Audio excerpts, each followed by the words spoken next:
क्या आपने कभी सोचा है कि सामने वाला व्यक्ति जो कह रहा है, क्या वो सचमुच वही सोच रहा है? क्या यह संभव है कि हम बिना बोले किसी इंसान का मन पढ़ सकें? सदियों से यह सवाल इंसान को परेशान करता आया है। प्राचीन ऋषियों से लेकर आधुनिक वैज्ञानिकों तक हर किसी ने मन की गहराइयों को समझने की कोशिश की है। और सच्चाई ये है कि मन को पढ़ना न कोई जादू है और न कोई असंभव काम। ये एक कला है, एक विज्ञान है और सबसे बढ़कर यह हमारी आध्यात्मिक शक्ति का विस्तार है। परमहंसा योगानंदा कहते थे कि मनुष्य का मन ऊर्जा का ऐसा चुंबक है जो न केवल अपने विचारों को नियंत्रित कर सकता है, बल्कि दूसरों के विचारों को भी ग्रहण कर सकता है। तो आइए आज हम गहराई से समझते हैं कि मन को पढ़ना कैसे संभव है और इसे सीखने के क्या रहस्य हैं। सबसे पहले समझिए कि मन को पढ़ना शब्दों को पकड़ना नहीं है, बल्कि भावनाओं, संकेतों और ऊर्जा को समझना है। जब कोई इंसान आपके सामने बैठता है तो उसका शरीर, उसकी आंखें, उसकी आवाज और उसकी सटल एनर्जी उसके मन की सच्चाई बयान कर देती है। मनोविज्ञान कहता है कि किसी भी बातचीत का 70% हिस्सा नॉन वर्बल यानी बिना बोले का होता है। इसका मतलब है कि असली बातें शब्दों में नहीं, बल्कि जेस्चर्स और एनर्जी में छुपी होती हैं।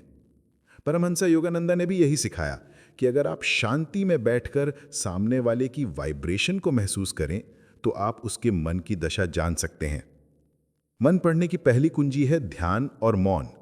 जब आप सचमुच शांत होकर किसी को सुनते हैं तो उसके शब्दों के पीछे छुपा असली भाव पकड़ लेते हैं। ये वही है जो अक्सर माँ अपने बच्चे के साथ करती है। बच्चा बिना कुछ कहे भी माँ को समझ आ जाता है कि वो खुश है या परेशान। यही शक्ति हर इंसान में है, लेकिन हमें इसे जागृत करना पड़ता है। दूसरी कुंजी है आंखों को पढ़ना। कहते हैं कि आंखें आत्मा का दर्पण होती हैं। वैज्ञानिकों ने भी पाया है कि जब इंसान सच बोलता है तो उसकी आंखें स्थिर और खुली होती हैं, जबकि झूठ बोलते समय आंखों की पुतलियां बार बार हिलती हैं। योगानंदा ने कहा था कि मनुष्य की आंखें वही प्रकट कर देती हैं जिसे उसका मुख छुपाना चाहता है। इसलिए अगर आप सामने वाले की आंखों को ध्यान से देखें तो उसके विचारों की दिशा समझ सकते हैं। तीसरी कुंजी है ऊर्जा का अनुभव करना। हर इंसान से एक सटल वाइब्रेशन निकलती है।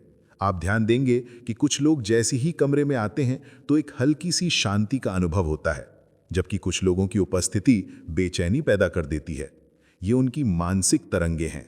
अगर आप ध्यान और साधना के जरिए अपनी संवेदनशीलता बढ़ाएं तो आप आसानी से समझ सकते हैं कि सामने वाला व्यक्ति किस अवस्था में है, खुश है, दुखी है, डरा हुआ है या ईर्ष्या से भरा हुआ है।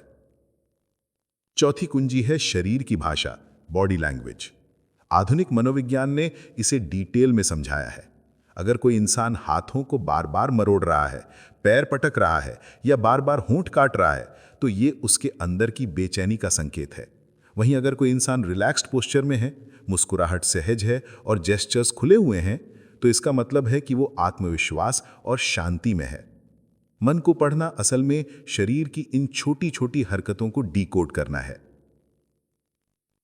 पांचवी कुंजी है सहानुभूति, एम्पैथी। परमहंसा योगानंदा कहते थे कि अगर तुम सच्चे दिल से किसी के दुख को महसूस कर पाओ तो उसके मन को पढ़ना तुम्हारे लिए कठिन नहीं होगा।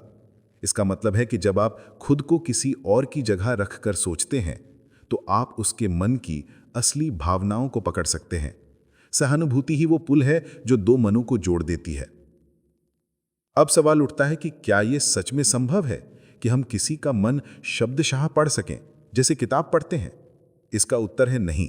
किसी का मन शब्दों में पढ़ना असंभव है, लेकिन उसकी दिशा, उसकी भावनाएं और उसकी असली स्थिति समझना पूरी तरह संभव है। यही कारण है कि महान योगी, संत और ध्यान करने वाले लोग आसानी से बता देते थे कि सामने वाला क्या सोच रहा है, क्योंकि उन्होंने अपनी संवेदनाओं को इतना शुद्ध कर लिया था कि वे सटल वाइब्रेशंस को पकड़ लेते थे। अब बात करते हैं विज्ञान की। आधुनिक न्यूरोसाइंस कहता है कि इंसान का दिमाग लगातार इलेक्ट्रिकल सिग्नल्स और ब्रेन वेव्स पैदा करता है। जब दो लोग गहराई से बातचीत करते हैं तो उनकी ब्रेन वेव्स सिंक्रोनाइज होने लगती हैं। इसे कहते हैं न्यूरल कपलिंग। यानी कि जब आप गहराई से सुनते हैं, समझते हैं और सहानुभूति रखते हैं तो आपका दिमाग सामने वाले के दिमाग की तरंगों को पकड़ने लगता है। यही वैज्ञानिक आधार है मन को पढ़ने का। लेकिन इसे प्रैक्टिकल लाइफ में कैसे अपनाया जाए? यहाँ है कुछ आसान स्टेप्स। पहला, ध्यान की प्रैक्टिस शुरू कीजिए। दिन में 10 मिनट आंखें बंद कर अपने सांसों पर ध्यान दीजिए। यह आपकी सेंसिटिविटी को बढ़ा देगा। दूसरा, सुनना सीखिए। अक्सर हम सामने वाले को सुनते नहीं, सिर्फ जवाब देने के लिए इंतजार करते हैं। लेकिन अगर आप सचमुच ध्यान से सुनेंगे तो उसके शब्दों के पीछे छुपा भाव पकड़ लेंगे। तीसरा, ऑब्जर्वेशन की आदत डालिए। लोगों के जेस्चर्स, उनकी बॉडी लैंग्वेज और उनकी आंखों को गौर से देखिए। चौथा, अपनी इंट्यूशन यानी सिक्स्थ सेंस पर भरोसा कीजिए। अक्सर पहला इंप्रेशन ही सही होता है, लेकिन हम उस पर ध्यान नहीं देते। पांचवा, सहानुभूति विकसित कीजिए। जब आप दूसरों को समझने और महसूस करने की कोशिश करेंगे तो उनका मन खुद आपके सामने खुलने लगेगा। परमहंसा योगानंदा कहते थे कि जिसने खुद के मन को जीत लिया वही दूसरों के मन को समझ सकता है। इसका सीधा अर्थ है कि मन पढ़ने का पहला कदम है अपने ही मन को जानना। अगर आप अपने विचारों, अपनी भावनाओं और अपनी इच्छाओं को समझ लेंगे तो दूसरों के मन को समझना आपके लिए बहुत आसान हो जाएगा। इसलिए आत्मज्ञान मन पढ़ने की जड़ है। अब कल्पना कीजिए कि अगर आप इन स्टेप्स को अपने जीवन में अपनाते हैं तो कैसा होगा। आप बातचीत में तुरंत समझ जाएंगे कि सामने वाला सच बोल रहा है या झूठ। आप रिश्तों में गहराई से जान पाएंगे कि आपका साथी क्या महसूस कर रहा है। आप अपने बच्चों या परिवार की ज़रूरतों को बिना कहे ही समझ लेंगे। ये शक्ति न केवल आपके रिश्तों को मजबूत करेगी बल्कि आपके जीवन में एक नई गहराई लाएगी।